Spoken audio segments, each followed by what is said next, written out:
one of the things I thought was really interesting in the hearing, I thought that people in the committee were most interested in a lot of the legal arguments about what was actually in the legislation and what the legislation actually did, which is very different from how it's been portrayed. And, you know, for instance, I think people were genuinely surprised to learn that the cost overrun guarantee is not in the legislation. The ticket tax, which a lot of people seem to have not heard of, but was one of their earlier selling points that they now, I think, dropped. Kind of. They say Maybe. no new taxes is a new selling point. Right. But the ticket tax was like a big part of the revenue projections, and I think like a really important thing for the deal, this surcharge. They say it's, quote, expected in the legislation, but if they've dropped it, it's weird to still have that in the legislation, so that's not in the legislation. And similarly, and I really wish, I think hopefully we can try and get General Treasurer to testify at one of these hearings. I think that'll be really important to get his legal analysis. But, you know, when I read out the part of the legislation, I think basically binds the state to pay Pawtucket's debt, which was, of course, a big issue because the governor said that was a deal breaker for her. Right.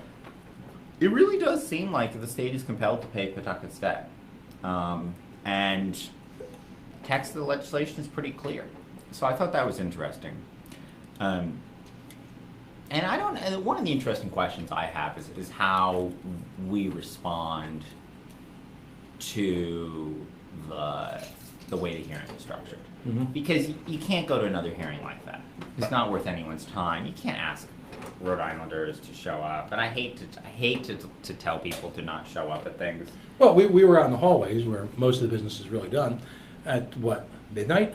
And there were a few folks there who were elderly, besides myself. And, and you could tell the night had taken the toll on them.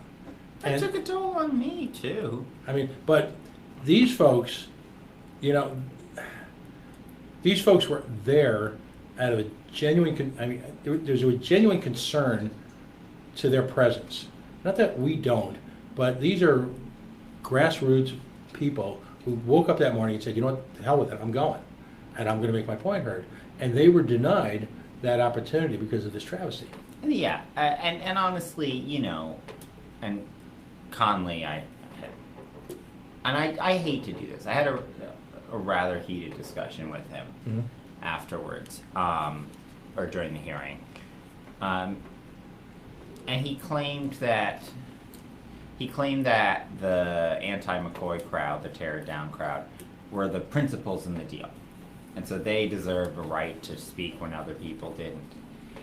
And I don't know. I was really shocked by it. It still sticks with me that it's just not how these things typically go. I just felt it, and he maintained that that's how he's going to operate all the hearings going forward. So it's just going to be 3 hours of pre-programmed testimony. It's not public testimony, and by the time the press has left, Right. and most people aren't really listening, it's not worth it for, you know, to ask people to come if it's just going to be a sham, and they aren't really going to go and do a serious vetting and a serious hearing. So I don't know how one's supposed to respond to that. The sort of total lack of desire to operate this in a real manner. Because you can't ask people to come to a hearing like that. I wouldn't go to another hearing like that.